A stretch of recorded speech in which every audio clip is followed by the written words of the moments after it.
Hey, Michael here. Welcome to another episode of Acquisitions Anonymous. This week is a banger of an episode. We went a little different and we reviewed the potential purchase of royalties from Cherry Garcia ice cream. So, if you're familiar with Ben and Jerry's, Cherry Garcia is one of their famous brands. And this is a royalty stream that we found. And we went deep in this one to figure out, is it a good investment? When should you buy something like this? And when would you not buy something like this? So, enjoy this one. We did it as a group. And before we dig into it, here's a quick word from today's sponsor. Hey, Michael here. Want to talk to you about today's sponsor for the episode, which is cloudbookkeeping.com. So, Cloud Bookkeeping is actually run by my neighbor, Charlie. So, I've met him in person and can attest that he's a real human being and a good person. And what Cloud Bookkeeping does is offer a full suite of bookkeeping services, all in the cloud. For you around QuickBooks and other technologies that you're using as a small business owner. So if you're interested in getting the bookkeeping part of running a business off of your plate and focusing on running your business, Charlie and his team are one to call.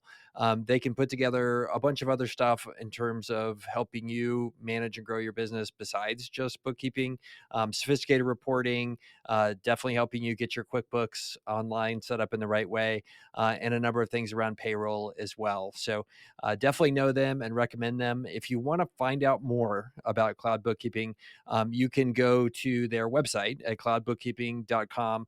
Reach out to Charlie. I know many of you have, and see if he can help you make your running your business easier and more fun by letting them help with a lot of the bookkeeping solutions. So, and when you call, mention this podcast.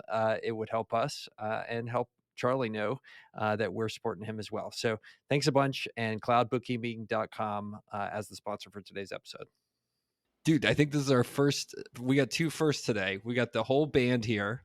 A second first, I haven't commented about Mill's beard yet. And three, this is the first deal we've ever done that has a time limit that will probably hit before the episode gets published. So I'm excited to do this deal. It is an ice cream deal. So Bill, you're reading this one? I'm reading this one. So I am All so right. excited about this one because I had this ice cream last night. And then Michael sent this deal, and I was like, oh my God, it's so timely. So this is a deal for the royalties from Cherry Garcia ice cream. So it says collect earnings from Ben and Jerry's popular ice cream flavor named after the iconic Grateful Dead founder, Jerry Garcia. So it is priced at 40,000. So it's an auction. So it's being bid. The current bid has 6 hours left. It's priced at $40,000. And the way this works is that you receive a royalty stream generated by the popular Ben and Jerry's ice cream flavor, Cherry Garcia. So Jerry Garcia originally, right, licensed his name to Ben and Jerry's, and every time they sell a pint of Cherry Garcia or a shirt that says Cherry Garcia on it or whatever, a penny goes to the royalty holder. It says the royalties stem from the gross sales of Cherry Garcia ice cream products and are paid quarterly. It says in the past, we made different portions of this royalty stream available for bidding. So if you missed those auctions, now is your chance. Listing highlights, where there's a lot of terms in here that we're going to need to circle back to. It's a 35-year dollar age, consistent annual earnings, and it's remained remarkably stable over the last 3 years. The last 12 months earnings on this chunk of the royalty stream are $6,384, which is right in line with a 3-year average of $6,444. So right there on the 3-year average. Officially released in 1987, Cherry Garcia is a nod to the celebrated and acclaimed Jerry Garcia, along with his band, The Grateful Dead. Over 30 years later, it remains one of Ben & Jerry's most popular and longest-serving products. This means the winning winner will earn royalties from all gross sales of Cherry Garcia-related products. Currently, they offer 5 variations of the Cherry Garcia flavor: ice cream, frozen yogurt, ice cream treats, non-dairy, and light ice cream, along with merchandise. Essentially, whenever Cherry Garcia ice cream or any of its variations are sold, you earn the royalties. It also says, finally, as a special and exciting memento, the seller would like to include a unique piece of Jerry Garcia's artwork for the winner of this auction, which is pretty cool because you could hang it on your wall. Like, this is like a real life NFT. Like, you hang it on your wall and you're like, owning this thing entitles me to $6,400 a year of royalties from Cherry Garcia ice cream. So it says, what is being sold? 10 years of payments generated by the seller's interest in the domestic US only royalties derived from the licensing of the Cherry Garcia trademark. And the current bid is $40,000, which implies, if they're doing this math, I assume it's correct, a theoretical IRR of 15%. So you pay, assuming this bid is the final bid, you pay $40,000, $40,600. And then for the next 10 years, you receive a payment of approximately $6,400, depending on the sales of Cherry Garcia ice cream. So it's basically pay $40,000 now, get $64,000 roughly over the next 10 years in equal installments, assuming people still love to eat Cherry Garcia ice cream. What do you guys think about this deal? So just so I understand, this is not a perpetual royalty. This has a time frame on it. After 10 years, it reverts back to somebody else? That's what it says. It says after 10 years, if you hover over where it says term 10 years, investor purchases the right to collect royalty payments from the asset for 10 years, after which royalty payments revert back to the seller. Ugh. Okay. And then if I understand the math here, I put in $40,000 at the current price. And then over the next 10 years, I get a total of $64,000. Correct. And I have nothing left at the end to show for it. Correct. Other than an extra 24. Other than the piece of artwork that is hanging on your wall, Michael. Well, okay, I can get that off of eBay or photocopy it. I guess that's the anti-NFT argument I just made. Well, who cares? Nobody comes to my house, so whatever. Yep. Go ahead, Mills.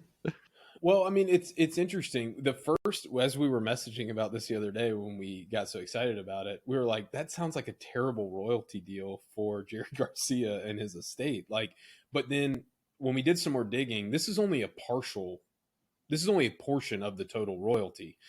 The guy, I did some digging on this. There have been multiple almost tranches, if you will, of the royalty stream that have been sold. One was sold earlier this year. And I think the person who is selling the pieces of this stream only bought them in 2020. So we usually look at operating businesses for sale. If somebody bought something 2 years ago and they're selling it, it usually is a rag. I don't know if this is in this case. I mean, it pays out quarterly, so he's collected a little bit of this kind of coupon, so to speak. But this is not the entirety of the royalty. It's just been subdivided. To me, the issue, I have a couple issues with trying to quantify the risk associated with this. The biggest one is that Unilever, who owns Ben & Jerry's, could just say, hey, we're discontinuing it. Now, there's a lot of people who would be mad, and I don't think they would do that, but it is a real risk.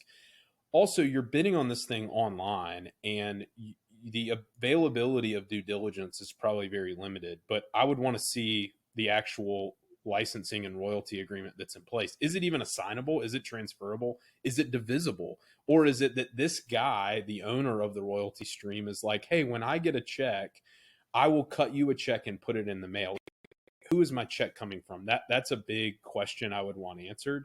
Is Unilever writing me a check, or is this guy who's like in the Caymans just gonna drop a check in the mail? Those are the red flags. Yeah, and I mean, you've got this problem also where there are investments below a certain size where you basically have no recourse legally because the investment is so small, right? When you invest $40,000 and let's say the guy stops paying you $6,000 a year, it's going to cost you $30,000, $40,000, $50,000 to take them to court. So it's one of those things where people are always like, well, you can take so-and-so to court to get your money back, but below a certain size, like it doesn't actually work because the lawyers end up eating any potential money you're going to recover. Yep. So the thing that first of all, I found it fascinating, right? Let's say the total, let's say Ben & Jerry's pays out $1 million a year of Cherry Garcia royalties. So they have sliced this. This is both a fractional royalty and also a time limited royalty because it's only 10 years. So I first of all just found the structuring pretty fascinating that they're able to slice and dice this cash flow stream, in so many different ways. It also made me think of all the different cash flow streams that may be sliced and diced this way. Lottery winner payments, medical settlement payments, all that. I'm sure there is a whole economy here of purchasing, repackaging, securitizing, and reselling different slices of royalty payments, which I am now fascinated to learn more about. The thing though that really bums me out about this investment is, it's basically, so it's a 10-year investment, right? And for the first 7 to 8 years, it's going to take you 7 to 8 years to get your money back, right? So for 7 or 8 years, you're just getting your money back. And then the last 2 payments are your profit. And then at the end, you have nothing. Like you don't get your principal back. Your principal is gone. So as this thing has to pay out for 7 to 8 years for you just to get your money back, and then you're hanging on for payments 9 and 10. And that's a decade from now. And that is, I don't take 10 years of consumer products risk for 15% IRR. That's entirely backweighted. I mean, that's insane. All right, let me give you a situation in which this may get to be a better deal for you, Bill. Are you ready? What if you could do 60% loan to value on this deal? All right, so it's $40,000. You put $16,000 down, and then you look up and you're making $6,000 a year on your yield on equity at that point, and you have to do some debt coverage and all that kind of stuff. Is it But recourse? like this,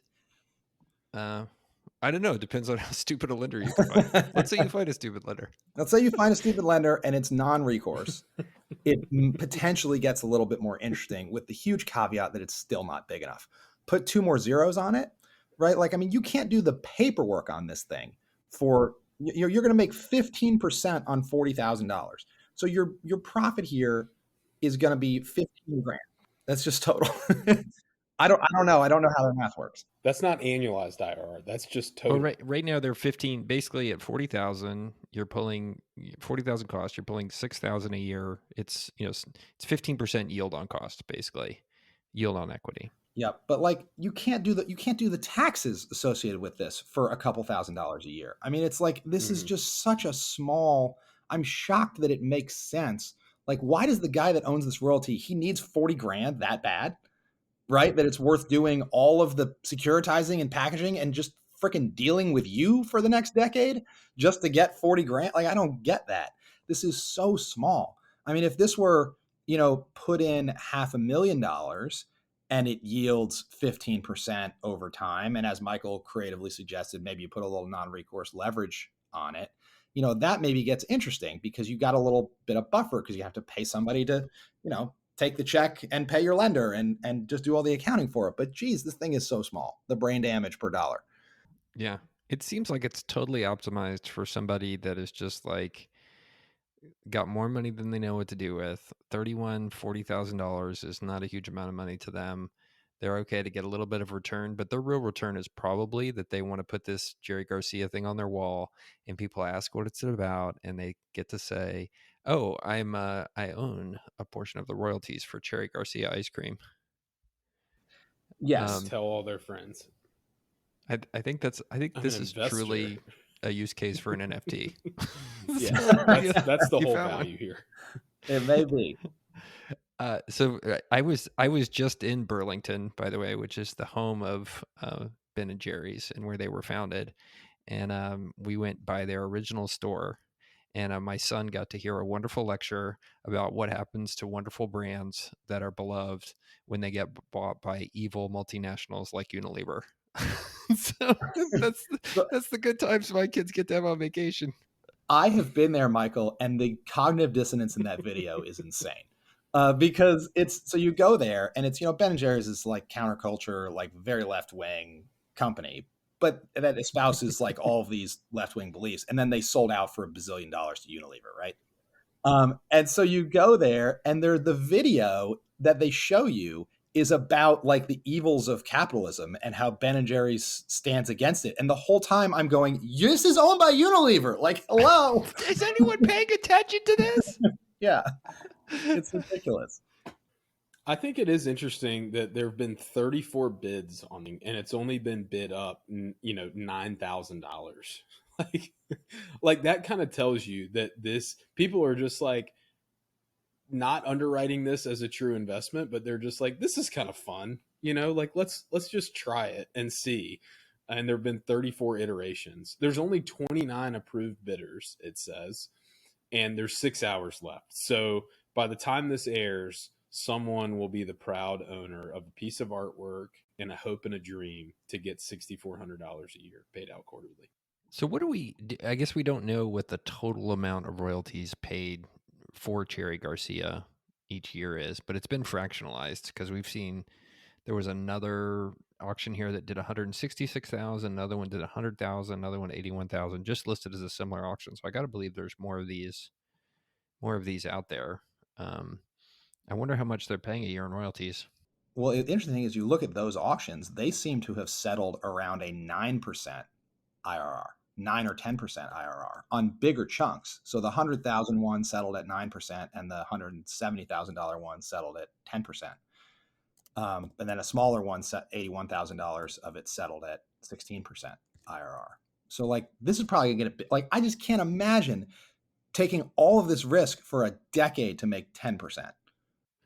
Well, and then I think the other thing we got to at least talk about here, even if it sells at 40,000, you're getting 15% yield on cost. Okay, well that's not terrible, right? And if you can lever it up, that's better.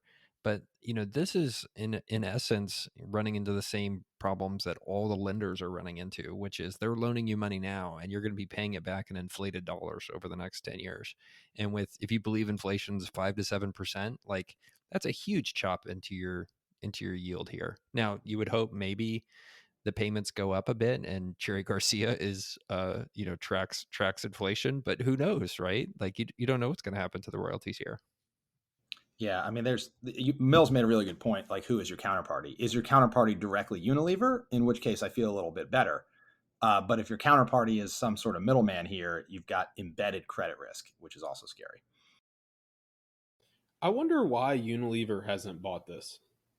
Like what Unilever could run the math and go, hey, we're paying all this money out to the estate and, all of these, sub derivative licensees.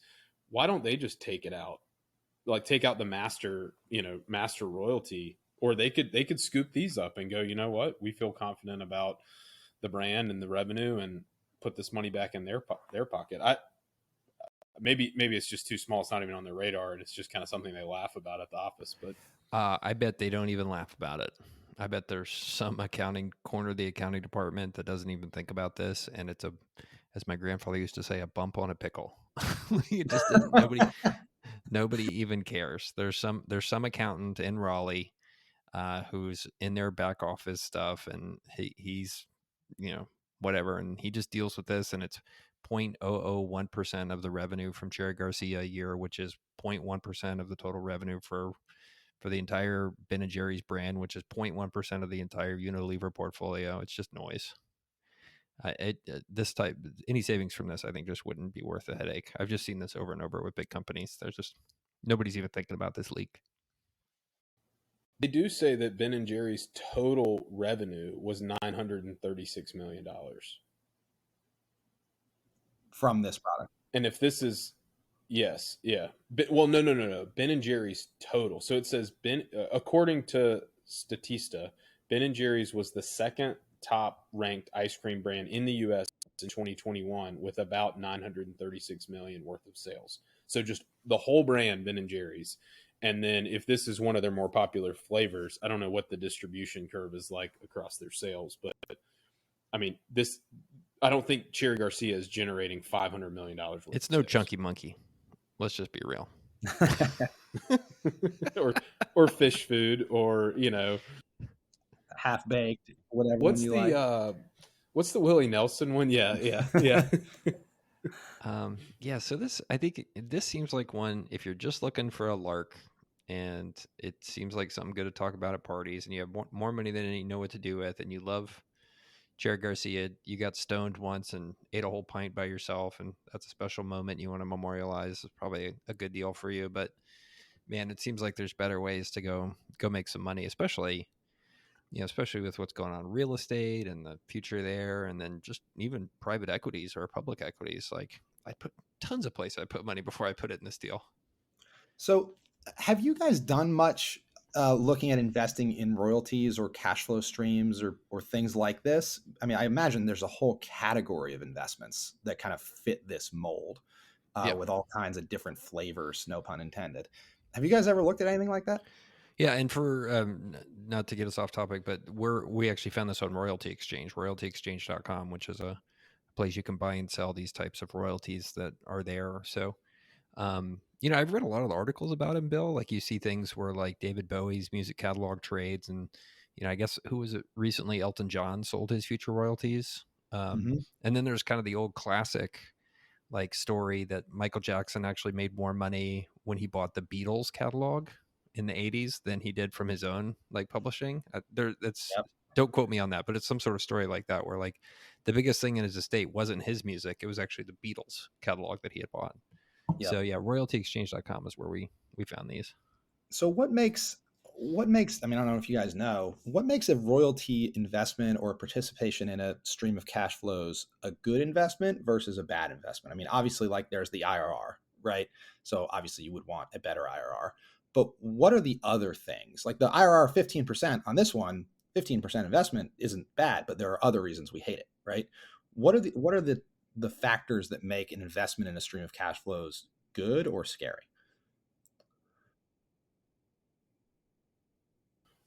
Bill, you remember Ali Hamed at Capital King Yes. talked about buying the royalty streams off of some YouTube, different YouTube, or I think he was actually providing financing to somebody who was, but there was an aspect of it where they really targeted timelessness.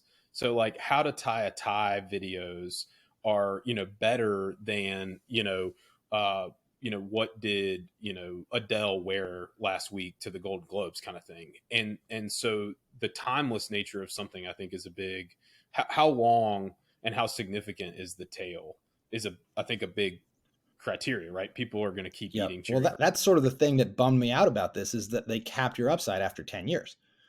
Like after 10 years. So it's really just you hold on for the ninth and 10th payment and then see you later. But if it's a perpetual royalty stream, that's the type of thing that if it has staying power might be more interesting. Yeah, this is another one I just pulled up on Royalty Exchange. It's all the music from the award-winning Shrek film franchise. So, Okay. yeah, and this one's perpetual. And the Royalty Exchange folks actually, to your point about the lindiness, LINDY, ness of this stuff, they actually do this thing called dollar age, which is their custom basically estimation of how long they think the royalties will continue at their current rate. And so here they think that if you were to buy this music from the award-winning Shrek film franchise, it's listed for 900,000, so 11.5 times last 12 months revenue. So it did 78,000 last 12 months. They think that will go on for another 20 years. So basically after year 12, you'll get into profit at that point. But this one actually goes for the life of the rights. So this is permanent and perpetual. It's not like what we saw with the Cherry Garcia, where it blanks after 10 years. And I guess that's more interesting. Yeah, because I think that's, I mean, on one hand, Bill, I think you have auctions are always going to be very efficient, marketplaces, and to some extent inefficient on the side of the buyers, right? Because of human emotion and irrationality and stuff like that. So you have to hope that you can find some sort of asymmetry of knowledge here, where like that based on your feeling for the market or what you're seeing and happening in trends, that Shrek is going to come back, right? And Shrek's going to be a big deal, or they're going to be doing another round of Donkey and Shrek films, and this would become more valuable based on that. That's the only real way I think that you could really make great money in this, is if you go back through and you have some sort of kind of knowledge to overcome kind of that efficiency of the auction marketplace setup.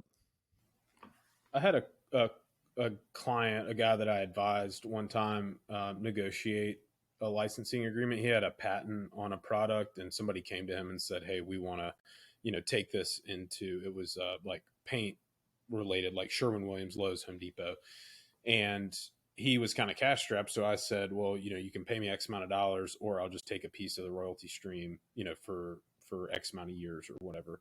And it was fairly simple, it was fairly clean cut, like both for me, as a participant, but also for him. It's a pretty simple agreement. You just have to, the devil's in the details, like big box sales versus, retail sales and things like that, that you delineate e-commerce and things like that. But it was it's a fairly simple structure versus him trying to sell the intellectual property. And he's like, well, I mean, how much is the intellectual property worth right now? I don't know, not that much. But if they generate a lot of revenue, then I want to be able to benefit off of it.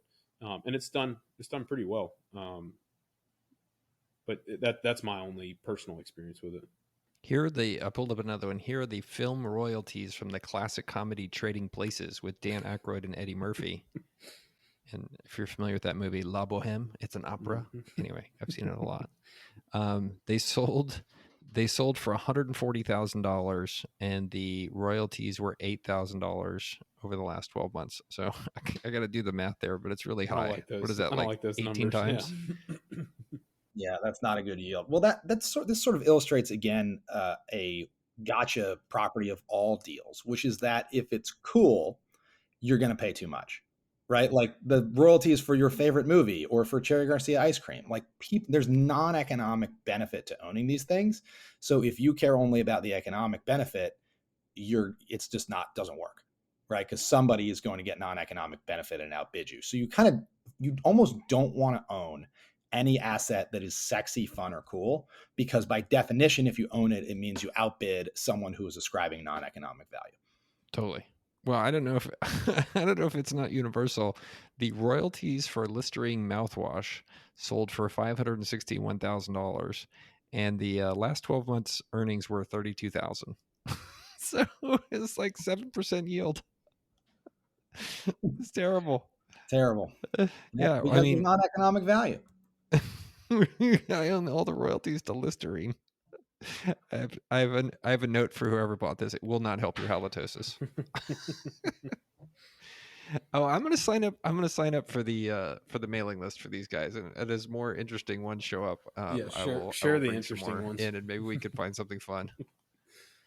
But I think you bring a good point, Bill. Like there is, basically this level of securitization you can do amongst a lot of things, and you have to start to wonder what other things are out there that an aspiring entrepreneur or an enterprising entrepreneur could take and run with and make some money around kind of securitizing this way. So I'm sure it's out there. And kudos to this marketplace, because they're creating a marketplace which is sucking a lot of the value out of this. If somebody just randomly came to you and was like, hey, I need to monetize my royalty, on Cherry Garcia, I don't think the market's obviously as efficient, and so you could probably extract more yield out of it. But something like this, it makes it public, and there goes a lot of the value. There goes a lot of the yield. Mm-hmm. Yeah, they're taking a 1% closing fee on everything, it looks like. I tell you what I want to own. I want to own royaltyexchange.com. Exactly. So when are those guys available? All right, and here everybody can see. This is my public email address. Everybody can see it. I am a moron. Okay, yes. Send me the details now. Awesome. All right. Well, I think we've killed this one, and this is an awesome one to dig into. Lots of corners of the universe to go find some yield and make some money in. So this was a good one to kind of dip our toes in and go from there. All right. We'll see you guys next time.